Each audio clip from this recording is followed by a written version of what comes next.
नमस्कार, स्वागत है आप सभी का। आप देख रहे हैं मिड कैप मंत्र CNBC आवाज पर। मैं हूं हर्षिता सावंत। शुरुआत करते हैं इस वक्त की हेडलाइंस के साथ।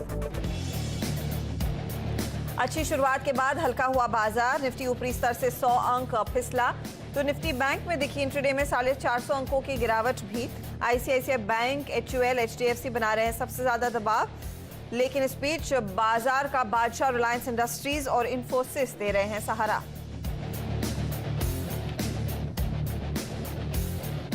लगातार 5वें दिन की तेजी के साथ बाजार का बादशाह बना RIL। बड़ी ब्लॉक डील के बाद स्टॉक करीब 2% ऊपर, लाइफ टाइम हाई की बेहद करीब पहुंचा शेयर। ग्लोबल और घरेलू इकोनॉमी खुलने के लिए सेक्टोरल इंडाइसेस में जोरदार तेजी। IT 2%, तो ऑटो इंडेक्स करीब 4% भागा। हीरो मोटो, टाटा मोटर्स, मारुति जैसे स्टॉक्स में 5% की तेजी। और आवाज की एक्सक्लूसिव खबर के बाद रियल एस्टेट शेयरों में दिखी जोरदार तेजी। रियल्टी सेक्टर में जान फूंकने के लिए कई कदम उठाने की तैयारी में सरकार। सस्ती ब्याज दर पर होम लोन देने की स्कीम फिर से हो सकती है शुरू। CNBC आवाज की एक्सक्लूसिव खबर। अनुमान से थोड़े कमजोर रहे गोदरेज प्रॉपर्टीज के नतीजे। 35% घटा मुनाफा, मार्जिन पर देखा दबाव, लेकिन स्टॉक निचले स्तरों से भागा।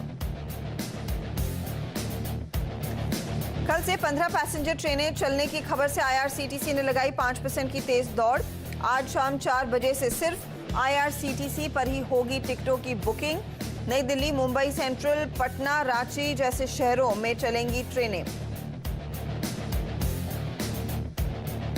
और लॉकडाउन पर आज राज्यों के मुख्यमंत्रियों के साथ वीडियो कॉन्फ्रेंसिंग के जरिए चर्चा करेंगे प्रधानमंत्री मोदी। लेकिन सरकारी बैंकों के प्रमुखों के साथ वित्त मंत्री की आज होने वाली बैठक टली।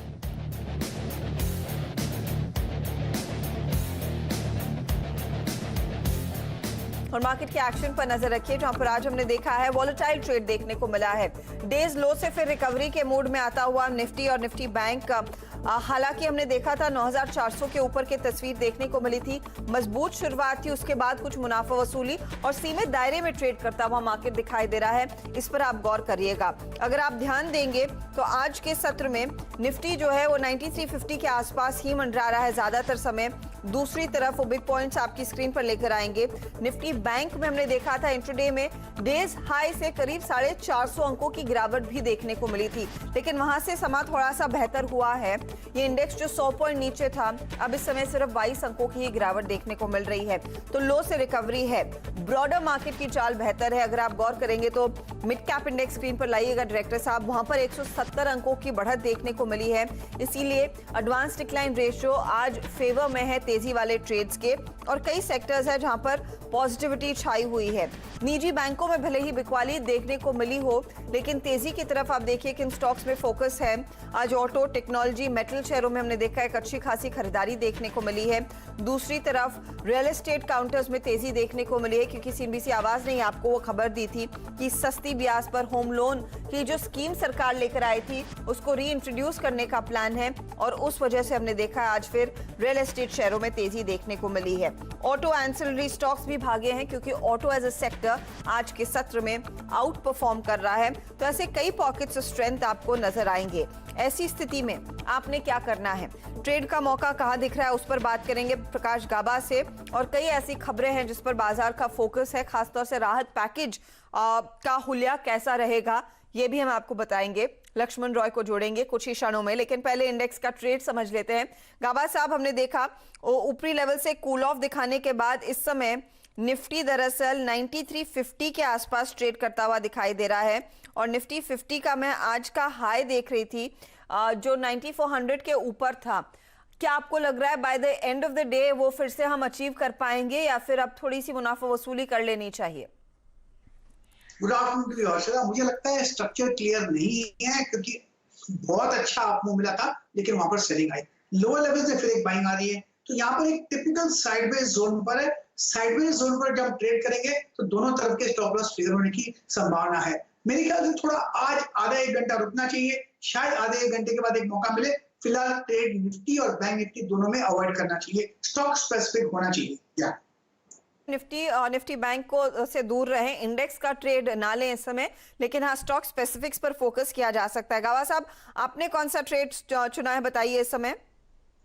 मुझे लगता है सेफ्टी मार्जिन आईटी पैक में आज है। माइंट्री मुझे अच्छा लगता है कि पॉसिबल है कि माइंट्री में एक अपमूव मिले। इसका टारगेट अंदर अपसाइड को 950 का हो सकता है, स्टॉक होगा 900 का, तो माइंट्री में बाइंग नजर आती है। दूसरा स्टॉक जो अच्छा लगता है वो है टीसीएस। टीसीएस में अच्छी तेजी आई थी सुबह और आज भी मुझे लगता है कि तेजी बरकरार है। पॉसिबल है कि अपमूव मिले। इसका 1980 का टारगेट है, स्टॉक होगा 1920 का टीसीएस। तो माइंट्री और टीसीएस दोनों में ही लगता है खरीदारी है।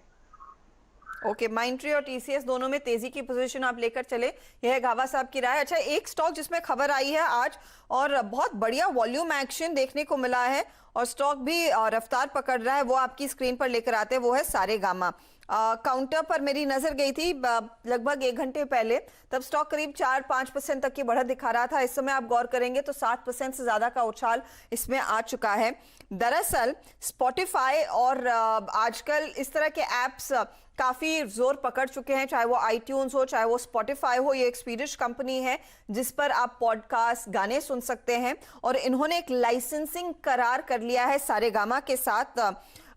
उसके चलते करीब 1 लाख म्यूजिक ट्रैक्स जो अक्रॉस जॉनराज होंगे, चाहे वो हिंदुस्तानी क्लासिकल हो, फिल्मी गाने हो, कर्नाटिक संगीत हो, अलग अलग जॉनराज के जो राइट्स सारेगामा के पास हैं, वो इनफैक्ट लाइसेंस किए जाएंगे स्पॉटिफाई के लिए। तो आप स्पॉटिफाई पर इन गानों को सुन सकते हैं। अब इसमें सारेगामा के लिए क्या है, रॉयल्टी पेमेंट मिलेगा और मोटी रॉयल्टी पेमेंट सारेगामा के हाथ लगती हुई दिखाई देगी। इसीलिए उस स्टॉक में आज इस तरह का स्पाइक देखने को मिला है।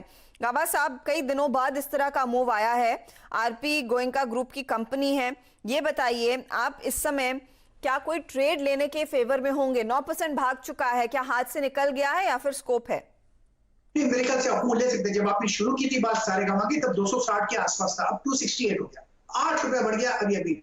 मुझे लगता है कि वॉल्यूम्स कम होते हैं, इसलिए बढ़ता अच्छी तरह है, लेना चाहिए। इसका टारगेट मुझे शायद लगता है 300 की तरफ होना चाहिए, ले लेना चाहिए एब्सोल्युटली। और लगाना है किसी को स्टॉक तो 260 का लगाइए, जहां आपने शुरू किया था बात करना, वहीं पर मौत है। अच्छा लगता है स्टॉक, मुझे अच्छा बेस है। तो 260 यानी कि मौजूदा भाव से 10 रुपए नीचे का स्टॉप लॉस लगाइएगा और वो स्टॉक देखिए बहुत बढ़िया रफ्तार दिखाने में कामयाब है और इसका लकली अपर सर्किट 20% के आसपास होता है। मैं ये नहीं कह रही हूँ कि आज ही ये 20% पर जाएगा, लेकिन इस तरह की डील जो हुई है स्पॉटिफाई के साथ, बहुत बड़ी रॉयल्टी पेमेंट कंपनी के हाथ लगने के आसार बनते हुए दिखाई दे रहे हैं, क्योंकि इनका जो डेटाबेस है गानों का, अलग अलग जॉनरास में 25 भाषाओं का डेटाबेस है, अलग अलग जॉनरास का, उसका फायदा सारेगामा भी भुनाएगा कहीं ना कहीं। और वो स्टॉक इस समय 11% ऊपर है।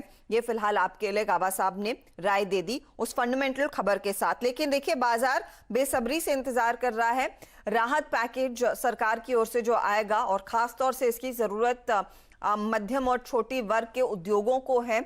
हमारे हाथ जानकारी मिली है कि एमएसएमई और दूसरे प्रभावित सेक्टर के लिए सरकार एक बड़ा कदम जल्द ही ऐलान करेगी। ज्यादा डिटेल्स लक्ष्मण रॉय के पास हैं।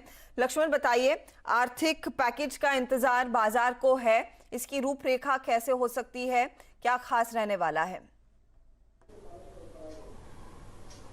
देखिए, ये जो आर्थिक पैकेज जिसका हम लोग लंबे समय से इंतजार कर रहे थे और चर्चा भी कर रहे थे, तो वो मुझे सूत्रों से जानकारी मिली कि इस आर्थिक पैकेज के मसौदे को तैयार कर लिया गया है और कभी भी इसका ऐलान किया जा सकता है। बहुत हद तक संभावना कि इस हफ्ते इसका ऐलान हो जाए और इस आर्थिक पैकेज में सरकार 3 से 4 अलग अलग किस्तों में इसकी घोषणा कर सकती है और सबसे ज्यादा फोकस रहने वाला है छोटे मझोले कारोबारियों पर। पहली किस्त में आप एमएसएमई को लेकर देखेंगे कुछ महत्वपूर्ण घोषणाएं होती हों और यहाँ पे सबसे ज्यादा जोर इस बात पर रहेगा कि एमएसएमई के हाथ में कैसे नकदी मुहैया कराया जाए, कैसे उनको सस्ते ब्याज दर पर कर्ज मुहैया कराया जाए, इसको लेके बड़ा ऐलान आप देख सकते हैं। दूसरा, इसके अलावा दूसरा फोकस है वो है सेक्टोरल फोकस। अलग अलग सेक्टर जिस पर सबसे ज्यादा असर पड़ा है, चाहे सर्विस सेक्टर हो, एविएशन सेक्टर हो, उस पर ही फोकस रहने वाला है बाद के किस्तों में जो राहत पैकेज का आएगा। कृषि क्षेत्र पर खास फोकस सरकार करने वाली है, किसानों का हाथ में ज्यादा पैसा देना ताकि वो ज्यादा खर्च कर सके, अपनी फसलों को बुआई कर सके, इस पर भी सरकार फोकस करने वाली है। तो ये जो मुझे लगता लगता है कि आर्थिक पैकेज आएगा, इसमें सरकार की कोशिश यही होगी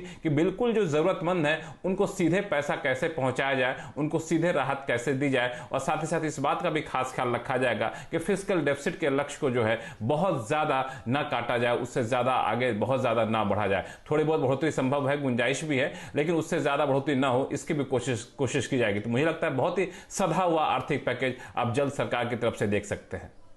आर्थिक पैकेज जल्द सरकार की ओर से आएगा और सिर्फ एमएसएमई ही नहीं